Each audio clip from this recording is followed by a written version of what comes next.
আমি আমার যতগুলো বক্তব্য আছে আপনারা যদি 5 আগস্টের পর থেকে দেখেন, আমি সব জায়গায় বলেছি জুলাই বিপ্লবের যদি কোনো মাস্টারমাইন্ড থাকে, জুলাই বিপ্লবের যদি কোনো নায়ক থাকে, তারা হচ্ছে আমাদের শহীদরা এবং আমাদের গাজীরা। তারা আমাদেরকে রাস্তা দেখিয়েছে, তাদের স্যাক্রিফাইসের মাধ্যমে আজকে আমরা ফেসিবাদ মুক্ত বাংলাদেশ পেয়েছি। এবং এই জুলাই বিপ্লবটা ছিল এদেশের আপামর ছাত্র জনতার স্বতঃস্ফূর্ত ক্ষোভের বিস্ফোরণ। এখানে সকল মতের মানুষ আমরা প্রত্যেকের পরিচয় ভুলে গিয়ে কমন গোল নিয়ে ফেসিবাদ মুক্ত বাংলাদেশ বিনির্মাণ করার জন্য আমরা একত্রিত হয়েছি। এবং যখন খুনি হাসিনা এই দেশ থেকে পালিয়েছে, পালানোর পরে সরকার ফরমেশন করা, সরকার ফরমেশন পরবর্তী এখন পর্যন্ত আমি কখনো কোনো জায়গায় গিয়ে সমন্বয়ক পরিচয় দিয়ে কোনো কিছু দখল করা, কোনো কিছু আত্মসাৎ করা, সেটা একটা সিঙ্গেল ডকুমেন্ট আপনারা কেউ দেখাতে পারবেন না। এবং জুলাই বিপ্লবের সময়ে যখন আমাদের মূল সারি সমন্বয়ক যারা ছিল, যখন তাদের অনুপস্থিত ছিল 19 তারিখ থেকে একদম 2 আগস্ট পর্যন্ত, ওই সময়ে আমরা কিছু কাজ করার সুযোগ পেয়েছি। এবং সেই সত্য কিছু ঘটনা আমার জায়গা থেকে আমি মাঝে মধ্যে নিয়ে এসেছি।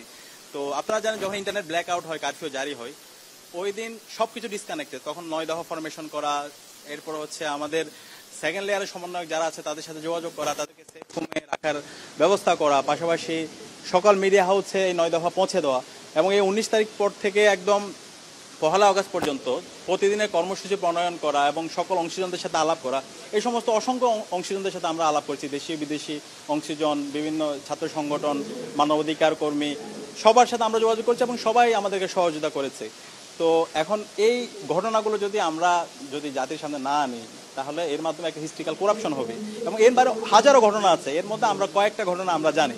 তো ইতিহাসের দায় থেকে আমরা আশা করছি সকল ঘটনাগুলো জাতি জানবে ইনশাল্লাহ। এবং 5 আগস্টের পরে দেখতে পাইছি যে সময় এই ক্রুশিয়াল টাইম 19 তারিখ থেকে 2 আগস্ট পর্যন্ত যারা অনেকে গুমের নাটক করেছিল, অনেকে আত্মগোপনে ছিল, অথবা অনেকে ওই সময় আন্দোলন ম্যানেজ করে ক্যাম্পাসগুলো আন্দোলনের কথা বলেছিল, ওই পক্ষ এখন 5 আগস্টের পর দেখা যাচ্ছে তারা মহাবিপ্লবী হয়ে গেছে।